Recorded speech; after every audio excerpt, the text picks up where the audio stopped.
हमारे नए वीडियो आपको लगातार मिलते रहें।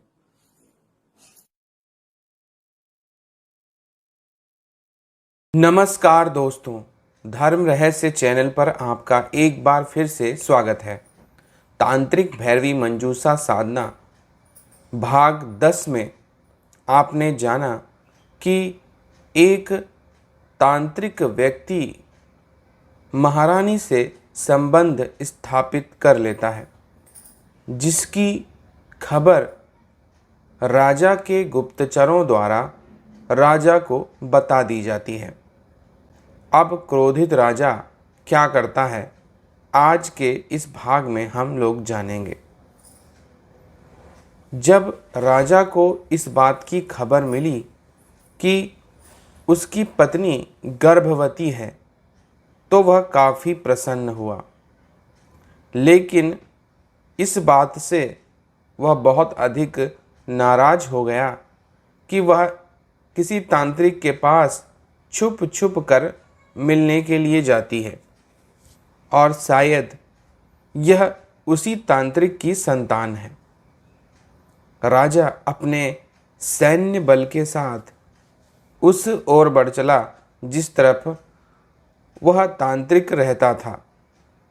अब तांत्रिक मंजूषा को बताता है कि राजा के आने से पहले ही वह पिशाचिनी मेरे सामने साक्षात प्रकट हो गई और कहने लगी, जल्दी से यह स्थान छोड़ दो, क्योंकि राजा और उसके सैनिक आ रहे हैं।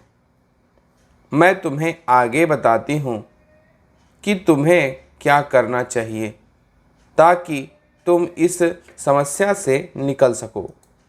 मैंने पिशाचिनी की बात मानना ही उचित समझा, क्योंकि राजा और उसकी सेना के आगे भला मैं क्या कर पाता।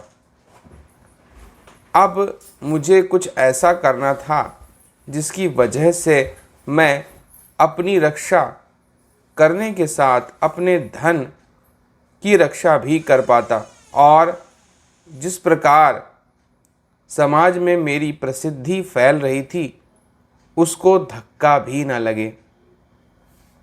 इसलिए मैंने फिलहाल जंगल में भाग जाना ही उचित समझा और मैं जंगल में एक गुप्त स्थान पर तब तक रहने चला गया।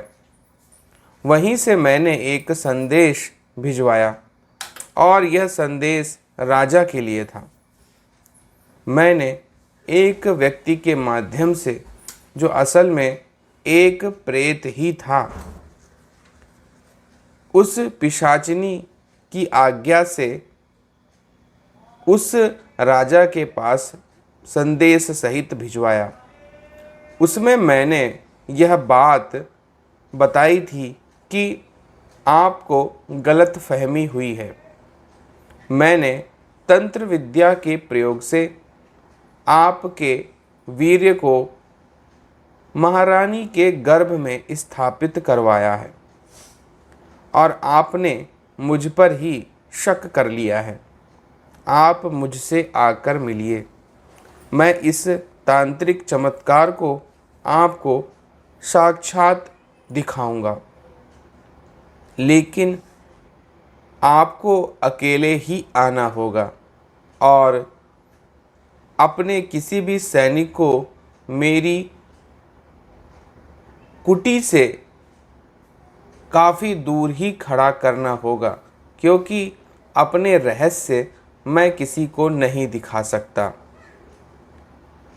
यह सारी बातें मुझे पिशाचिनी ने ही बताई थी और उसने कहा था कि इसी प्रकार कहना। राजा को जब इस बात का पता चला तो उसने सोचा, कहीं उससे कोई गलती तो नहीं हो गई, कहीं उसके गुप्तचरों ने उसे गलत सूचना तो नहीं दे दी है। इसके लिए आवश्यक है कि वह जाकर के उस तांत्रिक से मिले। अब राजा जंगल में मुझसे मिलने के लिए आ गया। पिशाचिनी ने कहा था कि सबसे पहले उसे जलपान के लिए पूछना, और मैंने वही किया। मैंने उसे जलपान के लिए पूछा और उसे पीने के लिए शुद्ध जल दिया। जल पी करके वह वहीं पर ढेर होकर गिर गया। मैंने पिशाचिनी से पूछा, यह क्या हुआ? तब वह कहने लगी, इसकी तो बलि तुमने दे दी। अब यह मरकर मेरी ही सेवा करेगा, और अब तुम्हारे रास्ते का कांटा भी हट चुका है। महारानी को बुलाओ और उसके साथ राज्य करो। तब मैंने उस महारानी को संदेश भिजवाया कि तुम्हारे पति की मृत्यु हो चुकी है। अब तुम्हारे और मेरे बीच में कोई नहीं आ सकता है। किंतु मेरी योजना के विरुद्ध उस रानी ने हंसते हुए कहा, मुझे पुत्र प्राप्त हो चुका है। मैं किसी तांत्रिक के साथ अपना जीवन व्यतीत नहीं कर सकती, और अब तुम मुझे भूल जाओ। मेरे लिए यह सब बातें आश्चर्य में करने वाली थी, क्योंकि मैंने कभी यह नहीं सोचा था कि मुझे रानी धोखा देगी।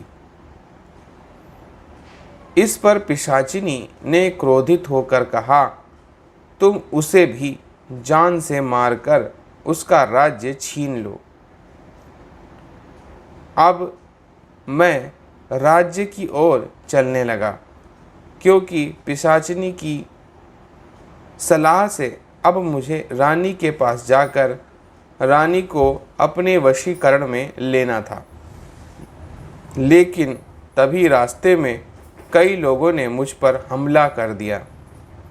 तब पिशाचिनी ने कहा, तुम इन सब को मारने के लिए मेरी प्रेत सेना का आवाहन करो, और मेरी प्रेत सेना इन सब का नाश कर देगी।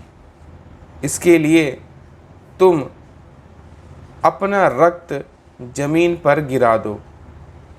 मैंने अपने हाथ की उंगली काटकर उससे खून जमीन पर गिरा दिया, और वहाँ पर सैकड़ों की संख्या में प्रेत प्रकट हो गए। उन प्रेतों की शक्ति के आगे अब लोगों की कोई एक न चली। प्रेतों ने एक एक को जान से मार दिया, और इस प्रकार से वहाँ पर कई सारी लाशें बिछा दी गई। लाशों को इस प्रकार से रखा गया कि वह मैं उस पिशाचिनी को अर्पित कर पाऊँ। और चमत्कार घटित हुआ। पिशाचिनी अब बहुत अधिक शक्तिशाली हो गई थी। उसने कहा, तुमने इन सब को मुझे अर्पित किया, अब यह सब मेरी सेवा करेंगे, और यह सारी प्रेत सेना में शामिल होंगे।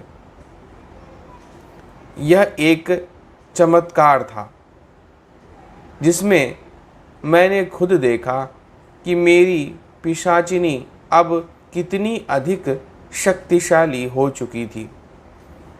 उसने कहा, मैं इतनी अधिक शक्तिशाली हो चुकी हूँ कि अब तुम्हें इस राज्य का सर्वोच्च बना दूंगी। चलो, राज्य की ओर चलो। अभी हम लोग राज्य पहुँचे ही थे कि बाहर महारानी और एक व्यक्ति आपस में बात कर रहे थे। हम लोगों ने उसे देखा। वह एक भक्त दिखाई पड़ता था। वह दुर्गा माता का एक भक्त था। मैं और पिशाचिनी थोड़ा आगे बढ़े ही थे कि हमारे पैर रुक गए और आगे बढ़ने की शक्ति सिर्फ मुझ में थी, लेकिन मैं पिशाचिनी के साथ आगे नहीं बढ़ पा रहा था। मैं यह बात समझ नहीं पाया और मैंने अपनी रक्त पिशाचिनी से पूछा, यह क्या है? तुम मेरे साथ आगे क्यों नहीं बढ़ पा रही हो? ऐसा क्या रहस्य है? तब उसने मुझे बताया कि तुम जिस व्यक्ति को साधारण समझ रहे हो, यह माता दुर्गा का भक्त है। इसने इस राजमहल के चारों तरफ सुरक्षा घेरा बना दिया है। अब किसी मानव शक्ति को छोड़कर कोई अन्य इस क्षेत्र में प्रवेश नहीं कर सकता। मेरी कोई शक्तियां यहाँ कार्य नहीं कर पाएंगी, इसलिए अब मैं कुछ नहीं कर सकती। तब मैंने उस पिशाचिनी से पूछा, मेरे लिए क्या आज्ञा है? अब मैं क्या करूं? महारानी के पास जाऊं या नहीं? तब उसने कहा, महारानी के पास जाने का अब कोई अर्थ नहीं बनता। सबसे पहले तुम्हें इस दुर्गा माता के भक्त का नाश करना होगा, तभी तुम आगे बढ़ पाओगे, अन्यथा यह तुम्हें महारानी और राज्य तक पहुंचने ही नहीं देगा। मैं उसकी बात समझ चुका था, इसलिए सबसे पहले मुझे उस दुर्गा माता के भक्त से दोस्ती करनी थी और मैं पहुंच गया उसके घर पे। मैंने उसकी पत्नी को बहुत सारे सोने के सिक्के दिए और कहा कि आपके पिताजी ने मुझे यह दिया था, मैं वापस लौटाने आया हूँ। यह देखकर उस ब्राह्मण स्त्री के मन में बहुत अधिक प्रसन्नता आई और वह अपने पति को बुलाकर कहने लगी, इनकी सेवा सत्कार की जाए, यह मेरे मायके से आए हैं। तब उस दुर्गा माता के भक्त ने मेरी बहुत अच्छी आवा भगत की और मेरी हर प्रकार से उसने सेवा की और भोजन देने के समय मैं और सभी लोग साथ में बैठे थे। तभी मैंने पिशाचिनी का आवाहन किया। पिशाचिनी ने कहा, घर के बाहर आओ और विष ले जाओ। मैं भोजन करने से पहले तुरंत घर के बाहर गया और विष लेकर आ गया।